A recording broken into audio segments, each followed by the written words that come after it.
안녕하세요. 조리입니다. 오늘은 사람 간의 관계에서 적당한 거리를 유지하는 방법에 대해 이야기해 보려고 해요. 제 지난 영상에서도 그렇고 이전 영상들에서도 종종 인간관계에서의 스트레스와 거리두기에 대해 이야기를 나눠주시는 걸 보고 어쩌면 저의 경험이 많은 분들에게 도움이 되지 않을까 싶어 이렇게 영상을 제작하게 되었어요. 사실 아직도 때론 힘들고 버거운 게 사람 간의 관계이고 이건 나이가 들어서도 계속 고민하게 될 문제이지 않나 생각이 들어요. 왜냐면 세상은 혼자 살아가는 게 아니라 나와 다른 타인과도 함께 어울려 살아야 하기 때문에 서로 다른 생각들이 부딪히고 감정이 이리저리 섞이면서 전혀 겪지 못한 또 다른 일들이 여기저기서 생겨나게 되잖아요. 이건 가족도 마찬가지예요. 가족은 혈연 관계이지만 내가 아니기 때문에 서로 이해가 안 되는 순간이 참 많고 때로는 가족 간의 적절한 거리 없이 부모님이 가진 생각을 계속 주입하려는 강요로 인해 너무 힘들어하는 친구들도 참 많이 봤었어요. 그래서 내가 아닌 타인과의 관계에서 적절한 거리를 유지하는 건 참 힘들긴 하지만 정말 중요한 일이라고 생각이 들더라고요. 요즘 가족을 포함해 친구, 연인과의 관계가 어렵다고 느끼는 분들, 누군가와 너무 가까워서 혹은 너무 멀어져서 마음이 지친 순간이 있으시다면 오늘 이야기가 하나의 인사이트가 되면 좋겠어요. 총 세 가지 방법을 저는 쭉 해오고 있는데 우선 첫 번째로는 내가 먼저를 멈추는 것입니다. 이게 무슨 말이냐면 모든 사람들은 다 자기 이야기를 하고 싶어 해요. 왜냐면 인간의 본성 자체가 타인보단 나에게 더 초점이 맞춰져 있기 때문인데 여기서 문제가 되는 건 나에게 맞춰진 초점을 절대적인 기준으로 삼아 타인에게까지 적용할 때 발생돼요. 예를 들어 나는 지금 너무 에너지가 넘치고 쌩쌩해요. 그런데 마침 시간이 돼서 나와 친한 친구한테 연락해서 나랑 놀자고 요구를 해요. 근데 반대로 그 친구는 에너지가 없고 좀 혼자 충전하는 시간을 가지기를 원했는데 대뜸 연락 와서 계속 나와서 놀자 해요. 오늘은 좀 쉬고 싶다 해도 이걸 무시한 채 나와서 놀면 충전이 될 거다. 뭘 그렇게 힘들어 하냐면서 빨리 나오라는 식으로 재촉하면 상대 입장에서도 계속 거절하기 힘드니까 어쩔 수 없이 나가게 되는 경우가 생겨요. 근데 이게 지속적으로 반복이 되면 한쪽은 계속 맞춰주는 입장이 되어버려 금세 지쳐버릴 거예요. 하지만 그걸 요구한 나는 그걸 알지 못해요. 왜냐면 나는 현재 내 기준이 절대적이기 때문에 인지가 되지 않는 거예요. 상대가 힘든 것도 아마 이해가 안 될 거예요. 왜냐면 나는 지금 너무 쌩쌩하고 막 놀고 싶은 욕구가 강하기 때문이죠. 이건 단편적으로만 그냥 예시로 말씀드린 건데 보통 이런 행동 외에도 의견이나 말에서 이런 거리를 주지 않는 경우도 참 많아요. 내 의견과 생각이 맞기 때문에 내가 느끼는 친밀한 상대도 나와 같은 생각이었으면 좋겠다는 마음에 계속 강요를 하게 돼요. 이런 경우는 연인이나 가족 간의 관계에서 특히 더 자주 나타나는 현상인데 한 심리학자가 말하기를 정말 친밀한 관계일수록 뇌가 그 사람을 곧 나라고 인식하는 경우가 있다 하더라고요. 그래서 상대가 내 말에 따르지 않을 때 혹은 내가 예측한 대로 행동하지 않을 때 큰 좌절감을 느낀다고 하는데 어쩌면 이런 현상 때문에 더 가까운 사이일수록 불편함이 생기고 더 나아가서는 벗어나고 싶다는 생각까지 들게 만드는 것 같아요. 그렇기 때문에 저는 되도록이면 상대가 제 맘 같지 않아도 제 생각을 어필하기보다는 충분히 듣고 어떤 걸 원하고 있는지 더 집중해서 보는 연습을 했어요. 이건 성향에 따라 좀 다르게 적용해 봐야 하는데 저는 제 의견을 좀 강하게 어필하는 편이라 주로 듣는 연습을 그리고 내 생각이 옳아보다는 상대도 옳다라는 걸 항상 전제로 생각을 하고 대화를 하거나 행동을 해나가려 했어요.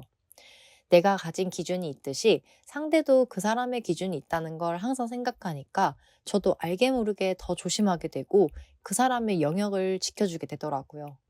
하지만 반대로 가까운 사람일수록 내가 더 많이 이해해야지 하고 혼자 감정을 감당하게 되는 경우라면 내 의견을 작은 요청부터 해보는 거죠. 내가 현재 말하고자 하는 것, 바라는 것을 상대에게 차근차근 말하는 연습을 해나가다 보면 상대도 분명 느낄 거예요. 아, 내가 지금 너무 선을 넘었나? 이 사람이 지금 불편해하구나. 나도 조심해야겠다. 뭐 이런 생각을 하게 돼요. 그러면 자연스레 이 관계 속에서 당연했던 내 역할이 조정되는 시작이 됩니다. 하지만 만약 이걸 무시한 채 계속해서 자신의 이야기만 강요하거나 존중하지 못하는 태도를 상대가 보인다면 저는 좀 조심스럽게 그 사람과 당분간은 멀어져 보라고 말씀드리고 싶어요. 관계가 잠시 멀어지면 상대도 좀 더 객관적으로 상황을 인지할 수 있는 기회가 되어 더 나은 관계로 발전할 수 있거든요.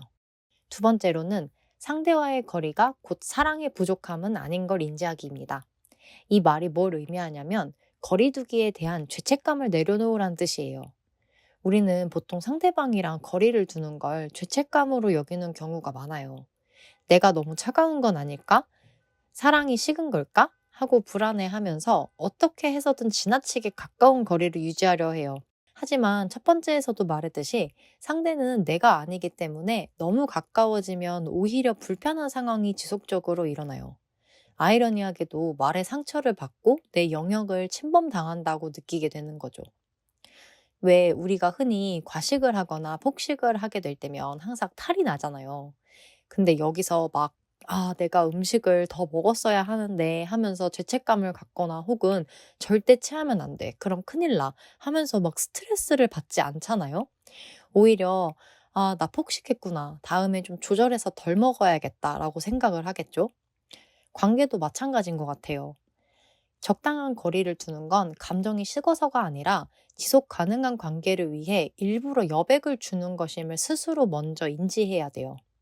저도 과거에는 좀 친구와의 관계가 너무 과하게 신경을 쓸 때가 있었는데 어느 정도였냐면 저도 굉장히 친하게 지냈던 언니 한 명이 있었는데 이 사람이 언젠가 저를 뒤에서 험담을 하고 다닌다는 말을 정말 우연히 알게 됐어요.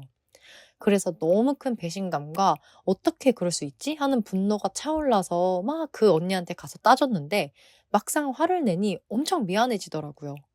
그러면서 '관계가 멀어지면 어떡하지?' 라는 두려움이 생기면서 그다음 날 사과를 해야겠다는 마음이 생겼어요.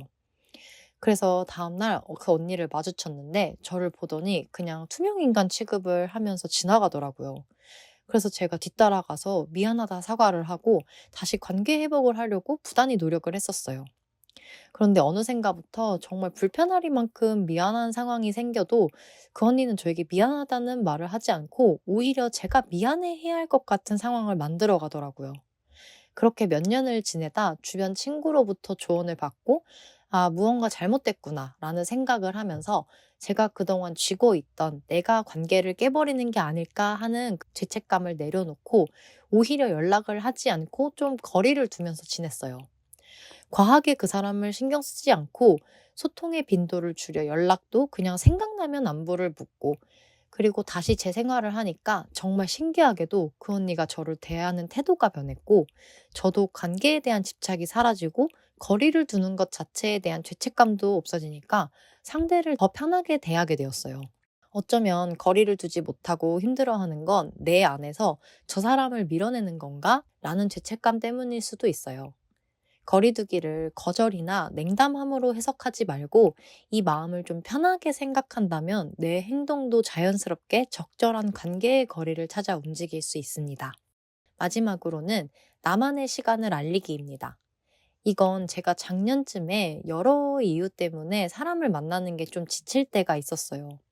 원래 사람을 좋아하고 이야기하는 걸 좋아하다 보니 제 시간보다는 타인과 보내는 시간이 정말 많았어요. 그러다 보니 막상 제 시간을 갖고 싶어 친구들과 어느 정도 거리를 유지하려 하니까 이게 방법이 좀 서툴었었는지 변했다라는 소리를 듣고 오해가 생겨 손절을 당할 뻔도 했어요. 그러면서 어떻게 하면 친구들도 기분 나쁘지 않고 나도 적당한 거리를 유지할 수 있을까를 곰곰이 생각을 했는데 변명처럼 들리게 말하지 않고 솔직하게 저에게 집중하고 싶다는 메시지를 전해보면 어떨까 하는 생각이 들더라고요. 관계가 아니라 나에게 집중하고 싶다는 느낌을 받을 수 있도록 말하려고 했죠.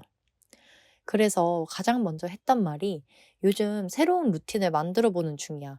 늦게 자니까 체력 회복이 안 돼서 아침 루틴 바꾸면서 일찍 자고 연락도 좀 줄이려 해. 라는 말이었는데 처음에는 다들 좀 비웃더라고요. 갑자기 무슨 바람이 분 거냐부터 나랑 연락하기 싫어서 그런 거냐. 정말 별별 소리를 다 들었는데 이게 제가 진심을 담아 이야기하니까 다들 좀 아쉬워했지만 인정을 해주더라고요. 그렇게 거의 몇 달은 주변 사람들에게 아쉬운 소리도 듣고 저도 난처할 때도 있었는데 꾸준히 저만의 페이스를 유지하면서 연락하고 약속을 잡으니까 한 명 한 명 제가 지치지 않는 선에서 적당한 거리를 유지할 수 있었어요. 근데 웃긴 건 이게 막상 연락이 뜸해지고 만나자는 연락이 이제 잘 안 오다 보니까 막 또 불안해지고 이래도 되는 게 맞나 싶은 생각이 드는 거예요. 돌아보면 멀어지는 것에 대한 불안함과 내가 잘못한 것 같은 죄책감에서 비롯된 감정이지 않았나 싶어요. 하지만 저를 정말 이해해주고 서로의 공간을 인정해주는 친구들은 제가 몇 달 만에 연락을 해도 그냥 늘 그랬듯 그 자리에서 저를 반겨주고 만나면 항상 재밌게 놀고 똑같은 친밀도가 유지되었어요. 그렇지 않은 친구들은 자연스럽게 저를 떠났고요. 근데 그게 전혀 불편하게 생각이 들지 않고 오히려 몸과 마음이 편해지면서 제 생활에 더 집중을 할 수 있게 되었어요. 예전에 한 방송에서 오은영 선생님이 말씀하신 게 떠올랐는데 평생을 함께 할 수 있는 진실한 관계는 많아야 3명이면 충분하다고요. 이 말은 곧 모든 사람과 친할 필요는 없다는 뜻이에요.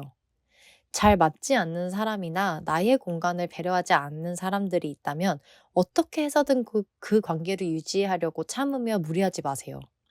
오은영 선생님이 말씀하신 것처럼 관계는 정중한 거리라는 게 필요하거든요.